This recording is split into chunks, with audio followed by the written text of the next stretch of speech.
Hello out there. I'd like to talk to you about picking and the pick today. First off, I got a sample of some picks here. This is a really standard size pick, but it's a thin. As you can see, they're quite flexible. This is a standard pick, is a medium standard size, again still flexible. This is a standard size pick that I use, but it's a Jazz 3, so it has a sharp point, and they're very heavy, made of nylon. Stubby has a pick that's also very thick and heavy. I don't like it so much because they're a little too thick on the end and rounded, not pointed. I like these, the old Jazz 3s. They're smaller than the new ones. Same shape, pointed at the ends. You can see I wear the points off. The whole idea is to use the least amount of the pick to hit the strings. Create the least amount of friction between the pick and the strings. So if you hold the pick at an angle to the strings perpendicular, you're going to create a lot of friction with the pick because you're using the most amount of surface space. If you keep the pick parallel to the strings and strum at an angle perpendicular, you're using very tiny space at the bottom, which is the least amount of the pick. And that's what you want to try to do. When you're strumming, playing a chord like a strumming, we tend to let the pick be looser in our fingers to the point where you could just knock it out if you tried. But you're holding it on enough that you're stabilized. You don't want a vice grip on it. You want a small grip on it. But you could easily take it out if you tried. Doing that, when you strum, the pick is allowed to kind of bounce across the strings, going up and down as it goes up and down. And you also switch your wrist when you strum. It's a motion we all learn when we first play the guitar. When we first, the teacher tells us downstrokes.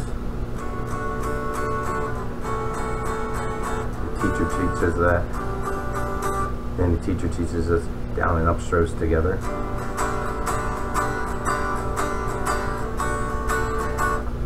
It's the same motion when you're going to pick strings to play individual notes. It's just a little more controlled. When you're playing individual notes, as in a scale, you keep it a lot more controlled than when you're playing a strum, where you tend to let the pick be a little looser and allow it to go across the strings a little more bouncy. Whereas when you're picking, you tend to tighten up a little bit because the tight pick will give you a tight response. Whereas if you let it loose, you're not going to get that tight of a response, and it sounds a little clumsy. And again, trying to keep to the very tip of the pick.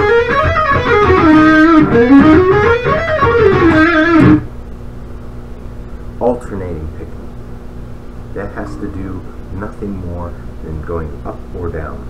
We do this when we strum. We go up and down when we strum. Why not go up and down when you pick? Everything doesn't have to be downstrokes. It's kind of wasted motion because You use a motion to go down, and then you use a motion to go up, but you're not picking anything in the motion to go up. You want to use that motion going up and down. So that's where you get, that's where alternating picking comes from. It's using that up and down motion efficiently. Now, when you use that up and down motion efficiently, and you find yourself using it properly on, say, a 3 on a string scale, I'm using the Ione mode. This would be G major. See that interval, that minor?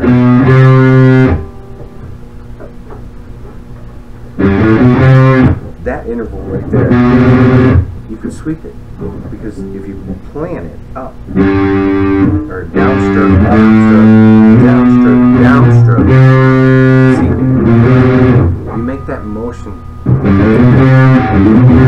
part of your everyday repertoire. Upstroke, downstroke, downstroke, upstroke, downstroke, downstroke, upstroke, downstroke, downstroke, upstroke. You see?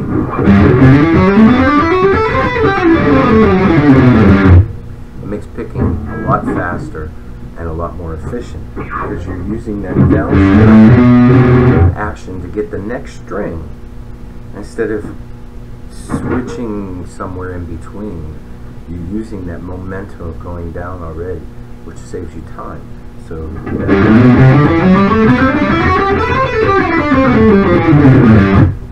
with that in mind, you go on to sweep picking. It's the same concept as picking or strumming. You're allowing the arpeggio, in this case a major arpeggio.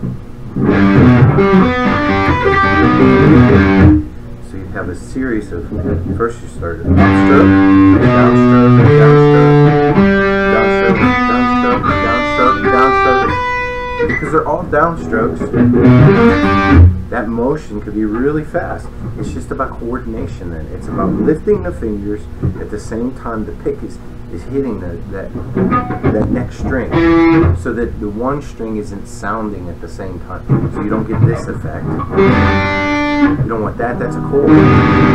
What you want is an arpeggio. So if you wanted that to sound like an arpeggio,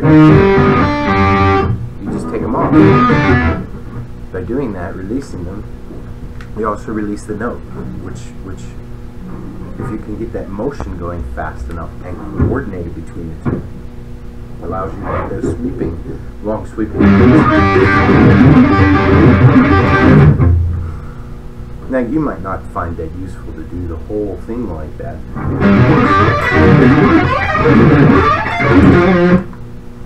but you can use parts of it, and you'll find that the more you can do that, the more that it'll move into your playing. And even when you're doing simple little ones, it'll make them that much easier, because you already know how to do the big ones.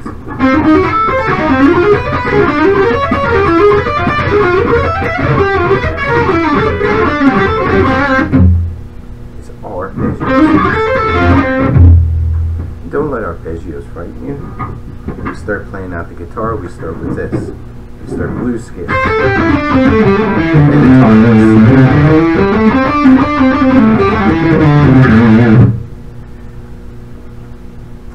Here's an arpeggio in there.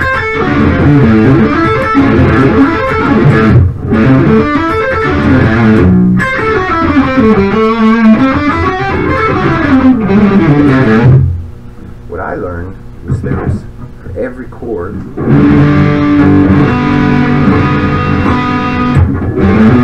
a scale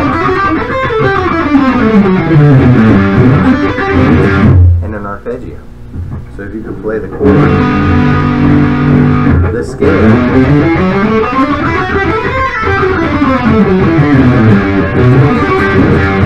and the arpeggio.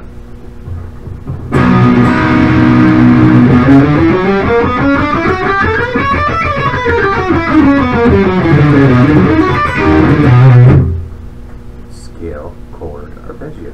In this case, I'll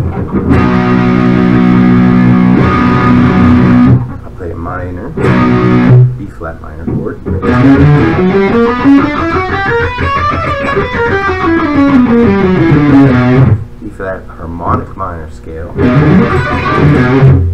B flat arpeggio.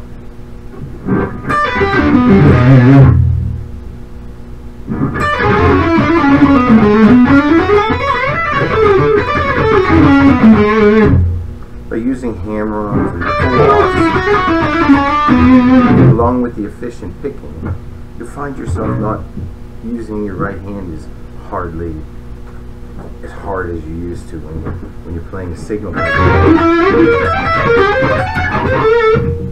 It's just about coordinating the two together. The more you practice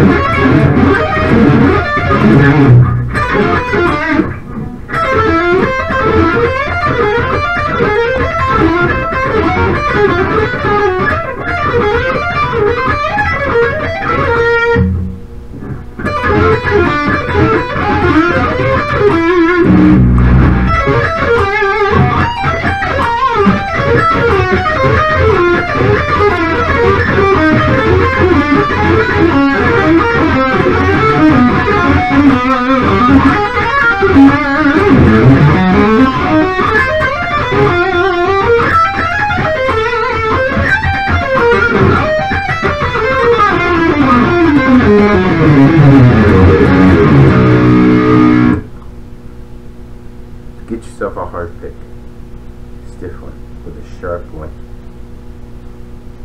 Practice your scales and arpeggios. Try to be efficient with your picking. So try to keep your ups and your downstrokes together, remembering that you can group the strings in this way. Will keep your efficient picking going on.